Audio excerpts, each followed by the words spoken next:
ارے آج اگر میں یہ بتا رہا ہوں تو یہ بتا اس لیے رہا ہوں کہ آج ساری چیزوں کے علاوہ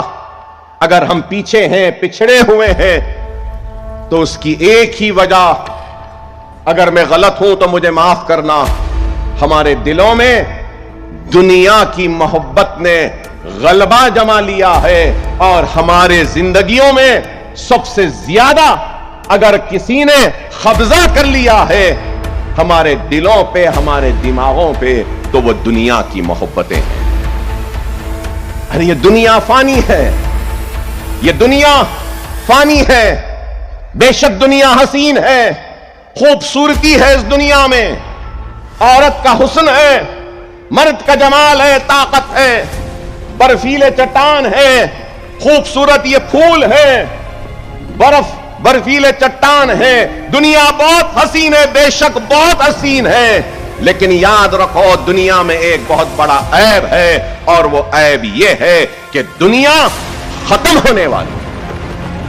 ارے یہاں بیٹھے ہیں سارے لوگ، یہاں بھی بیٹھے ہیں سارے لوگ، مجھے جواب نہ دیں مگر میری اس سوال کو گھر جا کر ٹٹول لیں۔ یہاں لوگ بیٹھے ہیں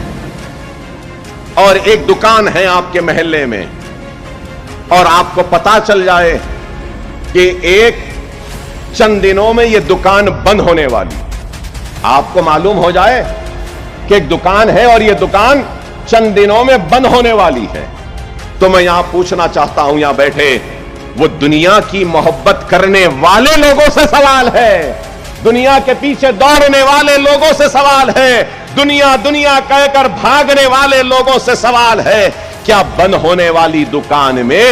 آپ اپنی محنت، اپنے پسینے کی کمائی کو لگائیں گے؟ معلوم ہے کہ بند ہونے والی ہے، تو آپ بولیں گے ارے کیا دیوانے ہیں اکبر صاحب، آپ خود بول رہے ہیں دکان بند ہونے والی ہے، تو کیا ہم دیوانے ہیں اس میں پیسے لگانے کے لیے؟ تو میں پوچھنا چاہتا ہوں، دنیا حسین ہے، دنیا خوبصورت ہے، دنیا میں سب کچھ ہے، لیکن یاد رکھو دنیا میں سب سے بڑا عیب ہے کہ دنیا ختم ہونے والی، اور جب دنیا ختم ہوگی تو ایسی بڑھیا آئے گی، ایسی آنکھیں رہیں گی، ایسا بھیانک چہرہ رہے گا کہ اللہ کا بندہ چیخے گا، پکارے گا، کہے گا نعوذ باللہ یہ کیا چیز ہے، اس کو میری آنکھوں کے سامنے سے ہٹاؤ، تو آواز آئے گی ارے یہ وہی دنیا ہے جس کے پیچھے تو دوڑ رہا تھا۔ اللہ حکم دے گا کہ اس دنیا کو جہنم کی آگ میں ڈال دو، تو وہ دنیا بولے گی، پکارے گی اور کہے گی کہ اے اللہ تو میرے ساتھ میرے چاہنے والوں کو بھی ڈال، دنیا کی چاہت کو غالب آنے نہ دو، آخرت کی فکر کرو۔ اگر میں نے ایک دکان کی مثال دی تو ایک اور مثال دیتا چلوں، ایک اور مثال آپ کی کالونی ہے، کالونی میں اگر کوئی گھر میں کوئی پیدا ہو جاتا ہے تو سب سے پہلے گھر والے کیا کہتے ہیں؟ مولوی صاحب کو بلاؤ، مسجد سے امام صاحب کو بلاؤ، محلے کے نیک لوگوں کو بلاؤ، عالم صاحب کو بلاؤ، بزرگ کو بلاؤ جو نیک ہیں، کس لیے؟